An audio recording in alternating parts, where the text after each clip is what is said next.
vai ministrar a palavra do Senhor. Que Deus abençoe esta noite, por esta palavra, né? E por esta oportunidade em nome de Jesus. Amém? Deus possa usar a célula do Senhor como canal de bênção para a nossa vida. É o que nós te pedimos e agradecemos. Amém.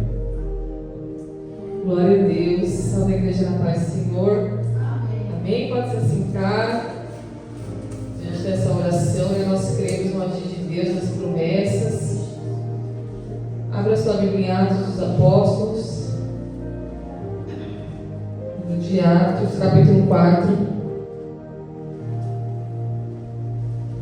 Glória a Deus.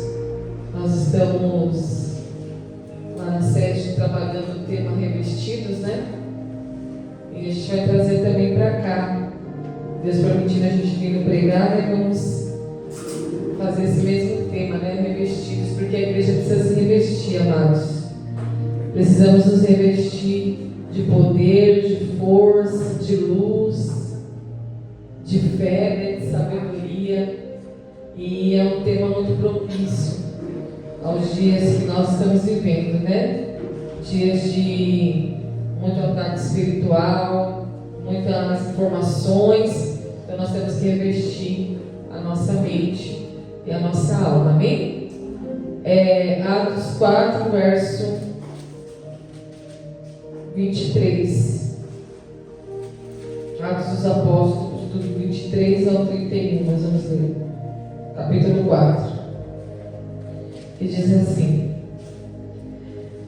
E soltos eles foram para os seus e contaram tudo o que lhes disseram os principais sacerdotes e os anciãos. E ouvindo eles isto, unânimes levantaram a voz a Deus e disseram: Senhor, Tu és o que fizeste o céu e a terra e o mar e tudo o que neles há. Que disseste pela boca de Davi teu servo: Por que bramaram as gentes e os povos pensaram coisas vãs? Levantaram-se os reis da terra, os príncipes se ajuntaram a uma contra o Senhor e contra o seu ungido. Porque verdadeiramente contra o teu santo filho Jesus, que tu ungiste, se ajuntaram não só Herodes, mas Pôncio Pilatos com os gentios e os povos de Israel, para fazerem tudo que a tua mão e o teu conselho tinham anteriormente determinado que se havia de fazer. Agora, pois, Senhor, olha para as tuas ameaças e concede aos teus servos que falem com toda a ousadia a tua palavra, enquanto estendes a mão para curar e para que se façam sinais e prodígios pelo nome do teu santo Filho Jesus. E tendo eles orado, moveu-se o lugar em que estavam reunidos, e todos foram cheios do Espírito Santo e anunciavam com ousadia a palavra de Deus. Amém? Aqui nessa passagem, irmãos, nós vemos Pedro e João perante o Sinédrio, e eles estavam pregando o Evangelho, falando sobre a ressurreição de Jesus. Pedro, mais enfático, mais incisivo, pregava o Evangelho a uma multidão de pessoas e falava sobre a ressurreição de Jesus. Ou seja, Pedro estava falando sobre a salvação, a vida eterna, que aquele que morreu na cruz, ao terceiro dia ressuscitou para uma vida eterna. Essa era a mensagem de Pedro naquele dia, a vida eterna, a eternidade, falando para aquele povo que a vida que eles estavam vivendo naquele momento era uma vida passageira, mas que após isso eles iriam entrar para a eternidade se eles aceitassem Jesus como seu Salvador.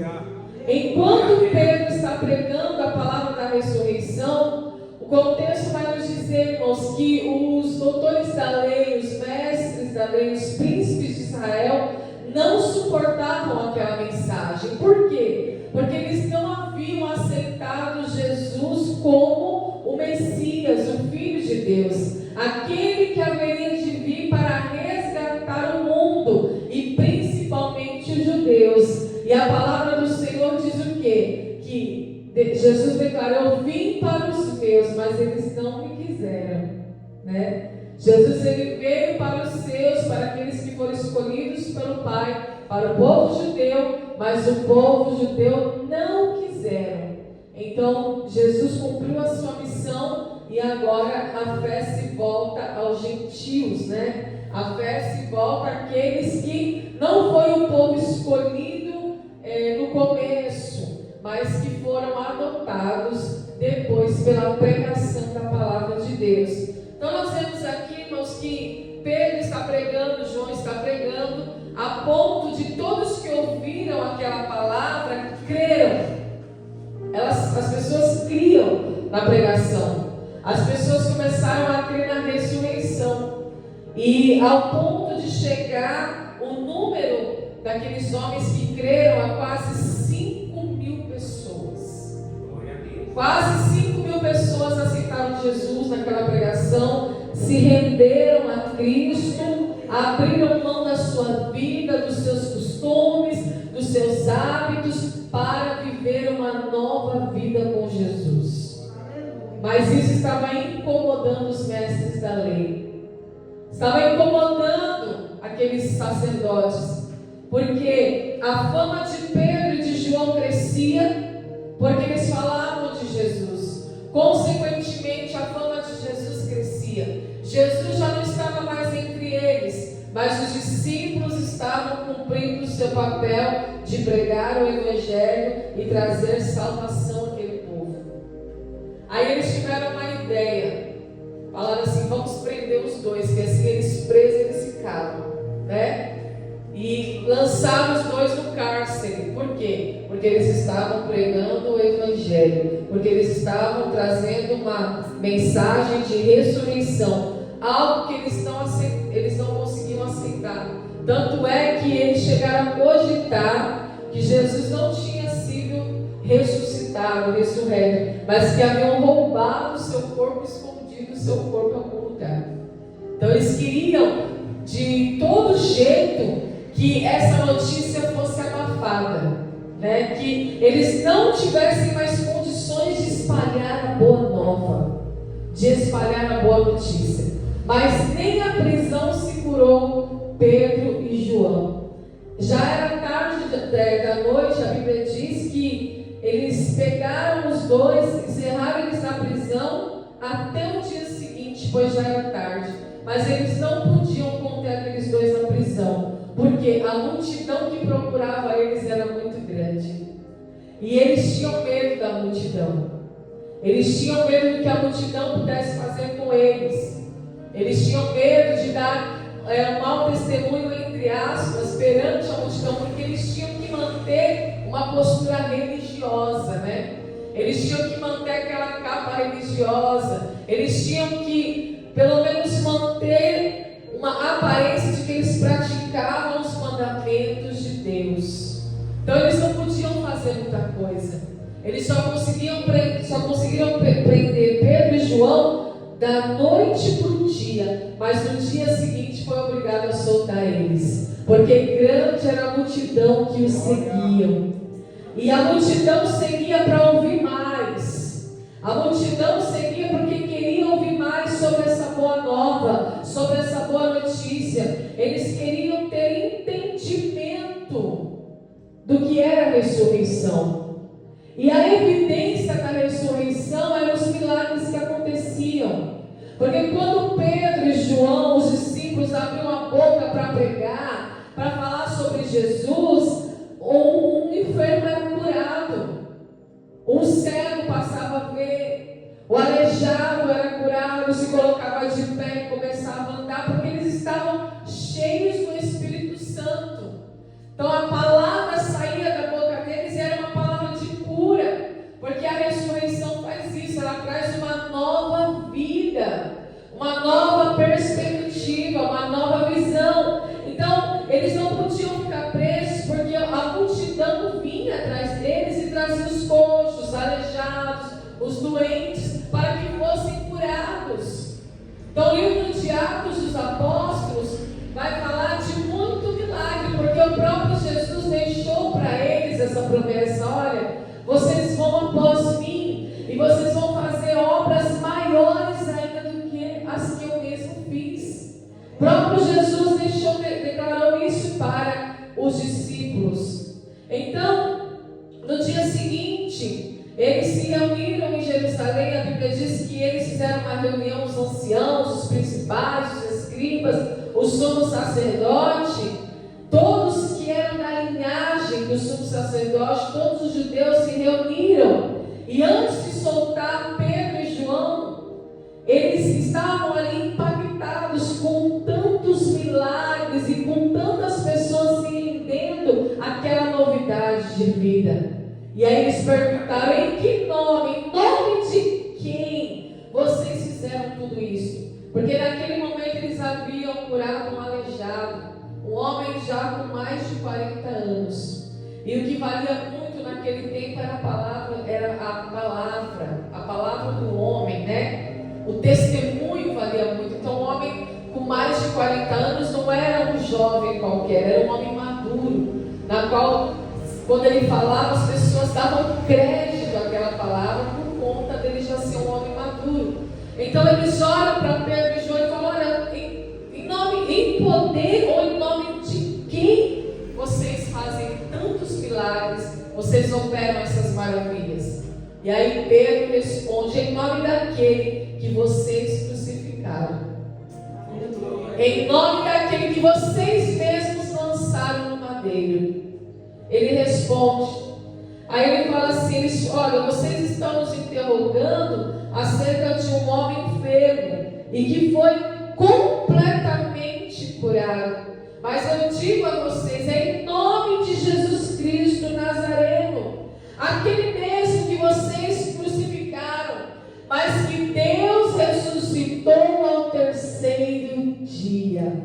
Aleluia. É em nome deste que estão diante de vós todos esses que foram curados.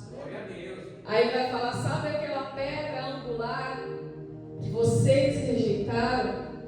Vocês são os construtores, mas vocês rejeitaram a pedra de esquina, a pedra principal, a pedra angular, aquele que foi colocado como base, como fundamento, como alicerce, para que vocês pudessem professar a fé de vocês, mas vocês o rejeitaram. É em nome desse que eu prego, disse Pedro. É em nome de Jesus, o Nazareno, Jesus Cristo, é que esses milagres, prodígios e maravilhas têm acontecido no meio de vós. Ele fala assim: olha, em nenhum outro há salvação. Não fiquem vocês esperando vir um outro Messias, ou que o Messias vai vir. Não, ele já veio e ele já fez tudo o que tinha que ser feito. Não há em nenhum outro a salvação, nem debaixo do céu, nem entre os homens, nem há nenhum outro nome pelo qual devamos ser salvos. Então, Pedro aproveita aquela abertura para pregar, para falar que aqueles homens estavam perdidos, que a religião não salva, o cargo que eles ocupavam não salva, eles se mantêm ali alinhados com a lei não salva, porque a lei é impotente para salvar, porém ela nos conduz a Cristo e à fé, é o que diz a palavra. Então eles estavam baseados na lei, no ritual e na religiosidade. Mas era tanta sabedoria que João e Pedro falavam, e nós sabemos que esses homens eram homens iletrados, não tinham estudo, não estudavam a Torá, não ficavam dentro do sinédrio estudando, mas eles receberam a sabedoria do alto. Aleluia. E eles ficaram maravilhados também com a sabedoria das palavras que Pedro usava. E aqui está escrito que foram informados a eles, aos sacerdotes, que eles não tinham nenhum tipo de estudo, porém eles haviam estado com Jesus. Eles haviam andado com Jesus. Olha que maravilha. Nós não precisamos ocupar nenhum cargo importante. Nós não precisamos ter nenhum diploma, um certificado importante. Nós só precisamos andar com Jesus. Aleluia. Porque é nele que está o espírito da sabedoria e do conhecimento e do entendimento e todo o discernimento. Aleluia. Então, quando eu ando com Jesus, eu me pareço de ninguém eu sou discernido. Estão vendo que aqueles homens foram curados de fato? Era coxo, começou a andar, era cego, passou a ver? Nada mais eles tinham que dizer ao contrário, porque as evidências eram muito fortes, eram muito verdadeiras, de que aqueles homens estavam cheios do Espírito Santo. Por isso que a nossa oração todos os dias precisa ser buscar o Espírito Santo. Hoje é noite de pura intercessão. Hoje é noite que nós buscamos o Espírito Santo. Atos dos Apóstolos é o livro do Espírito Santo, aleluia. Poderia até ser chamado de Atos do Espírito Santo, né? Porque nós vemos que as pessoas eram cheias e perseveravam e estavam em comunhão e gostavam de orar e gostavam de adorar a Deus e faziam uma evangelização fervorosa. É isso que o Espírito Santo nos dá, igreja, de graça. O Espírito Santo é o Espírito da perseverança. Pode ver que tudo que eles faziam, eles perseveravam, né? Eles perseveravam na doutrina, eles perseveravam na comunhão, na oração, na adoração. Por isso que a evangelização era fervorosa. Então, o que falta muitas vezes nas nossas vidas para avançar, para vencer como igreja é perseverar, né? Porque às vezes a gente está bem um dia, no outro dia a gente já não está tão bem assim, né? Às vezes a gente tem um período de oração um dia ali, fica uma hora e meia orando, chega no outro dia já não está com aquela mesma empolgação, aquele mesmo fervor. Então, onde não há perseverança, não tem Espírito Santo, porque a perseverança faz parte do fruto do Espírito Santo. Então, esses homens venciam, eles eram cheios, porque eles perseveraram. O próprio Jesus falou para eles: olha, é necessário que vocês fiquem em Jerusalém, até que do alto vocês sejam revestidos de poder e de força. Então, o tema para mês de outubro é revestidos. É o que a gente começou lá na série de ontem. Nós vamos dar continuidade aqui, para que a gente esteja na mesma visão. Revestidos do alto, até que vocês sejam do alto, revestidos de poder. Então, na tua perseverança, você ganha a tua alma. Aleluia, porque assim está escrito na palavra. Eu comecei um propósito hoje. Vou ficar até o final desse mês, estou me revestindo, né? Para entrar nesse propósito. E aí eu fiz uma oração, vou ficar até o final do mês sem consumir açúcar. Eu comecei hoje. Irmãos, não foi fácil não, viu? Não foi fácil, olha, o dia inteiro. A boca, dando água na boca, sabe o paladar pedindo? Para a mulher é mais difícil ainda, né? A mulher consome mais açúcar do que homem. É sempre aquele docinho, né? Depois do almoço. E tinha bolo de chocolate em casa, tinha um outro bolo de doce de leite que o Jonathan trouxe, que ele trabalha na padaria. Aí ele trouxe um bolo enorme, um monte de doce. E aí o sorvete, eu olhei, nossa, me dava água na boca. E eu assim, Deus, não, eu preciso vencer, eu preciso perseverar nesse propósito, Senhor. Um mês sem açúcar. Tomei chá sem açúcar, o chá ainda estava automático, Camila. Sem açúcar nenhum. Mas quando você vê aqueles doces depois do almoço, aí ó, só bebendo água. E se Deus quiser, em nome de Jesus, vamos perseverar. E eu creio que vai ter fruto, igreja. Porque é sacrifício, irmãos. Né, pastor? A vida com Deus é sacrificial. A cruz é o símbolo do sacrifício. Então eu preciso matar a minha carne. Então, como eu costumo consumir muito doce, então eu preciso tirar o que eu mais gosto, né? Aquilo que é mais o desejo da minha carne, assim, né? O desejo, a vontade que eu tenho. E a comida, ela está totalmente relacionada com a nossa vida espiritual. Tanto é que o pecado começou por conta disso, né? De algo que era proibido comer, eles comeram, não é assim? Então entrou por aí. Então eu fiz esse propósito, eu disse, Senhor vai me dar graça, estou aqui, estou de pé, eu vou conseguir, em nome de Jesus.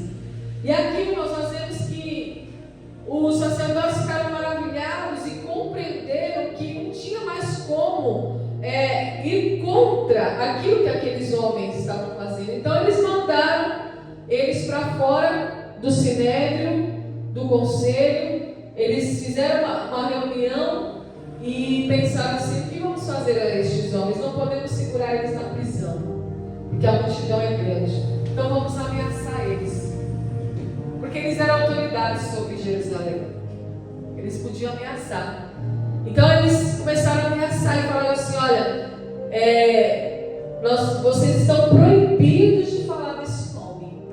Não, vocês não podem falar em hipótese alguma desse nome de Jesus, porque o nome de Jesus tem poder. E notem, irmãos, que diante da ameaça, a ameaça ela vem para nos intimidar, né? Para tentar nos paralisar. Mesmo eles vendo que era notório os sinais, as maravilhas, que a multidão era grande, que os seguiam, mas mesmo assim, eles soltaram Pedro e João da cadeia e ameaçaram e falaram: olha, não se divulgue mais entre o povo este nome, nem nome algum, que fale acerca dessas coisas. Mas o que aconteceu, irmãos? O próprio Pedro, o próprio João responderam à autoridade de Jerusalém e falou assim: vocês acham justo nós obedecermos aos homens e não obedecermos a Deus? Então Pedro está dizendo, em outras palavras, deixando bem claro: nós não vamos deixar de obedecer a Deus para obedecer aos homens. Mesmo sendo autoridade, nós oramos pela autoridade, mas se essa autoridade está contra Deus, nós não temos que obedecê-la. Não, isso não é bíblico. Nós temos que obedecer a autoridade se ela está reta diante de Deus. Mas primeiro eu obedeço a Deus. E eles falaram: vocês acham justo?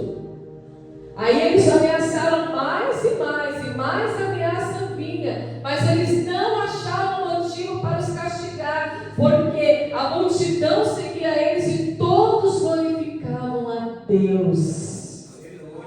Ou seja, o inimigo ficou sem saída. É por isso que a Bíblia diz: sujeitai-vos a Deus, resisti ao diabo, e ele fugirá de vós.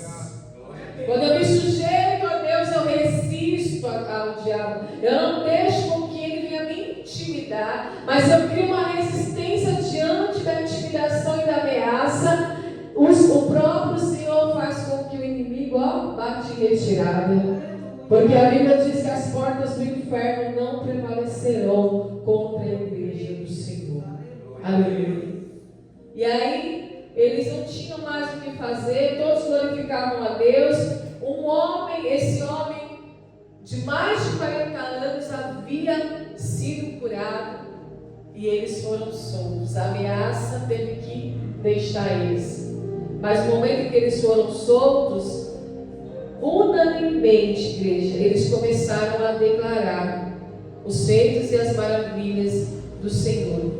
E eles começaram a recitar o Salmo 2, Salmo de Davi, que diz assim: Tu és o Deus que fez o céu, a terra e o mar e tudo o que neles há, que disseste pela boca de Davi. Eles começam a citar o Salmo 2. Porque bramaram as gentes, os povos pensaram com coisas vãs.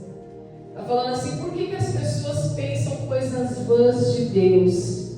Levantaram-se os reis da terra e os príncipes se ajuntaram a uma contra o Senhor e contra o seu ungido. Olha só, eles não tinham entendimento da Torá, eles não eram estudiosos, eles eram indoutos e iletrados, eles não tinham o estudo daqueles sacerdotes. Mas o Espírito Santo fez eles se lembrarem do Salmo, do que o salmista havia declarado, do que Davi havia declarado.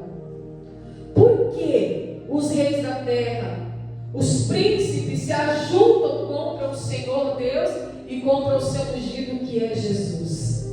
Que aqui está ungido com letra maiúscula. Porque verdadeiramente contra o teu santo filho Jesus que tu ungiste, se ajuntaram não só Herodes, mas Pôncio Pilatos com os gentios e os povos de Israel, para fazerem tudo que a tua mão e o teu conselho tinham anteriormente determinado que se havia de fazer. Em outras palavras, Pedro levantou a sua voz e começou a fazer essa oração fervorosa a Deus, dizendo: por que tanta ameaça assim? Porque Jesus já padeceu sobre Pôncio Pilatos, né? Jesus já foi entregue no Sinédrio. Jesus já havia passado até por Herodes.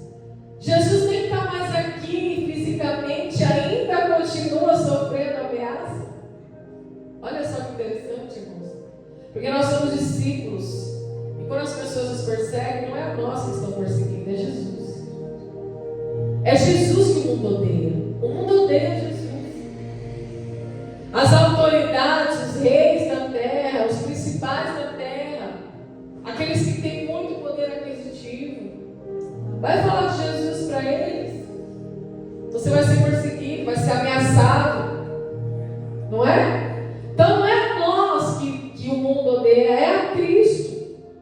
Então quando Pedro e João começam a declarar isso, eles começam a dizer: Senhor, no 29, olha para as suas ameaças e concede aos teus servos que falem com toda a ousadia a tua palavra. Sabe o que é lindo aqui? É que mesmo depois que eles foram soltos, e mesmo depois que a ameaça passou, eles pediram mais ousadia. Eles não entraram em zona de conforto.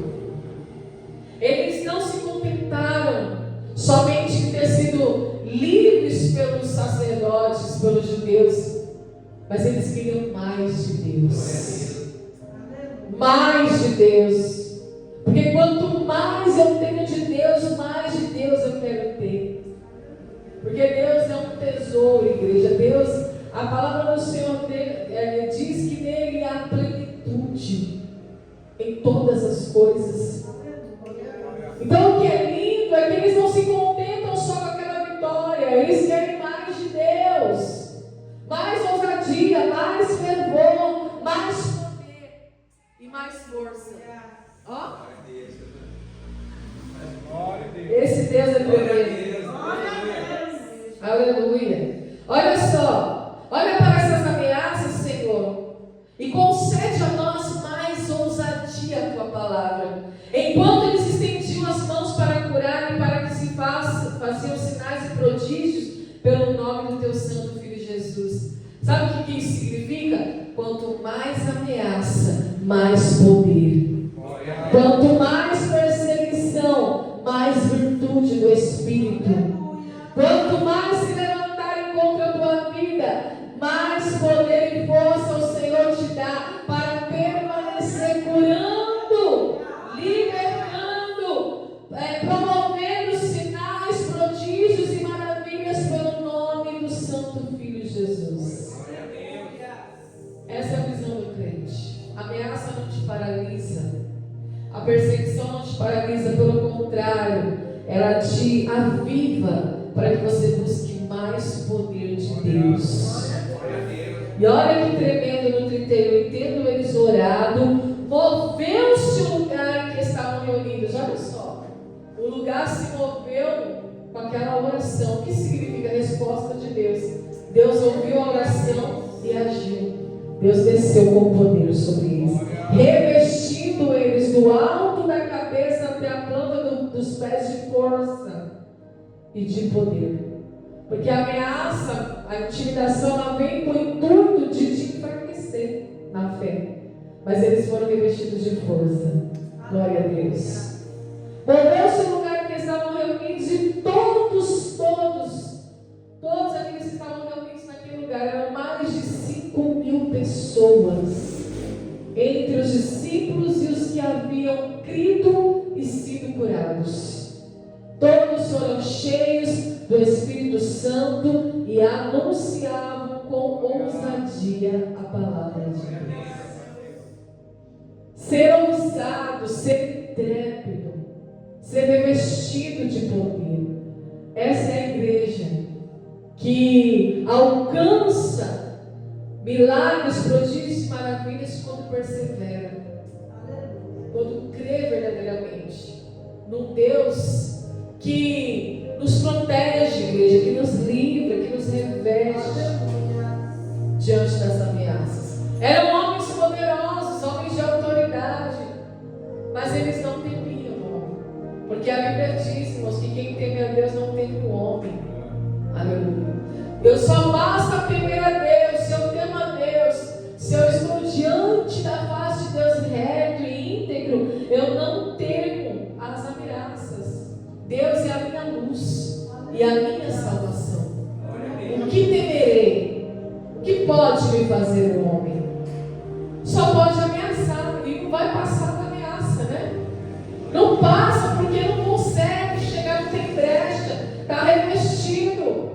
O caminho está revestido, a mente está revestida, a alma está revestida, o Espírito está cheio de poder, aleluia. Eu me esvazio de mim e sou cheio do Espírito Santo. Eu renuncio, eu entrego a Ele uma vida sacrificial e eu sou recompensado, aleluia. Então eles passaram a pregar com mais ousadia. Então o único efeito que a perseguição e a ameaça devem causar em nós é produzir mais ousadia no Espírito Santo. E nós vamos orar com mais fervor, vamos citar a palavra de Deus, vamos fazer com que Deus se lembre. Lembra-te, Senhor, da promessa que fizeste a Davi, ó Criador do céu e da terra. Lembra-te, Senhor, e olha para essa ameaça, porque Davi orava muito sobre isso. Ele era muito perseguido, muito ameaçado, mas ele perseverava na adoração, na oração. Davi era verdadeiramente um homem segundo o coração de Deus. Mesmo que ele tenha errado, nós sabemos que ele pecou, mas ele nunca saiu do coração de Deus. Aleluia. Deus nunca deixou de amá-lo. O amor de Deus não mudou por Davi. Ele teve consequências, mas o amor de Deus permaneceu mesmo. E é esse amor que faz mover o lugar que você está. Aleluia. E a ousadia vem. E a palavra de Deus é pregada com poder e autoridade, para libertar os cativos, para trazer vista aos cegos, aleluia, para que o nome dele seja glorificado mais e mais. Agora imagina uma multidão de mais de 5.000 pessoas glorificando a Deus, um grande exército, diante de uma ameaça. Então o inimigo não resiste àquele que adora e glorifica a Deus com ousadia. Amém? Glória a Deus. Vamos orar para encerrar, pastor? Glória a Deus. Amém. Vamos orar, quanto mais avançar, mais poder. Amém? Espero esta noite. Agradeço a Deus por esta palavra, por esta oportunidade, por este momento que Deus nos deu. Está aqui na casa do Senhor, de receber esse alimento espiritual para a nossa vida. Glória a Jesus. E que nós possamos, não para a nossa boca, mas abrir nossa boca todos os dias. Aquele que nos guarda, ele é fiel e verdadeiro para nos proteger todos os dias, né? É Deus Ezequiel que está conosco, que está mexendo. Então, que nesta noite, use aquilo que Deus te deu, poder e autoridade, né? Use para expulsar o adversário, para curar os leprosos, né? Até para ressuscitar os mortos. Assim, se você crer nesta noite, se Deus permitir, use, né? Porque Ele já nos deu poder e autoridade já para estar usando, né? Para resgatar, para tirar esses que estão presos nas garras do adversário. Amém?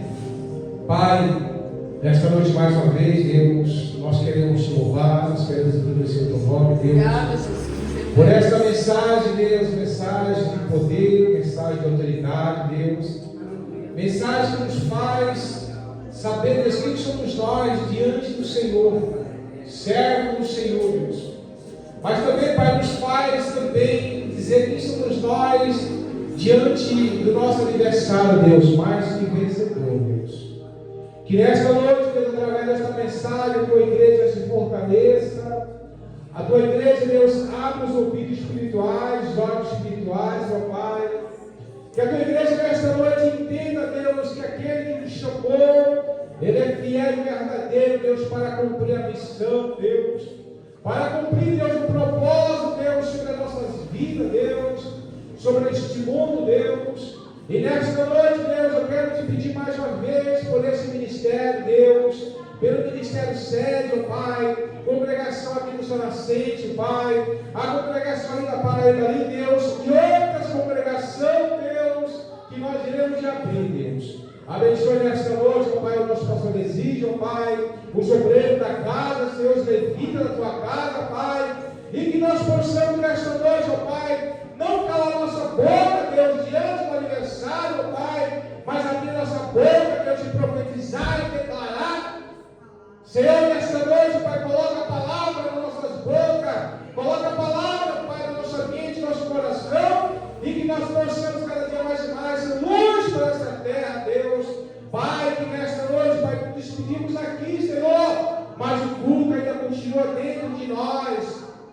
E que este alimento, Pai, esteja todos os dias dentro de nós, Deus, nos fortalecendo, dando vida e vida com abundância.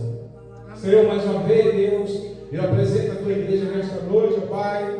Eu apresento os teus filhos, as tuas filhas, Deus, e que nós possamos estar aqui domingo, Deus, mais uma vez, cultuando ao Senhor em espírito e verdade, Deus. Bendito seja o teu nome, Deus, pois tu és bom. Bendito seja o teu nome, pois tu és maravilhoso, Pai. E que nesta noite, Pai, estamos aqui, Deus, com posse e vitória daquilo que foi pregado, Deus, e daquilo que foi dito nesta noite, Pai.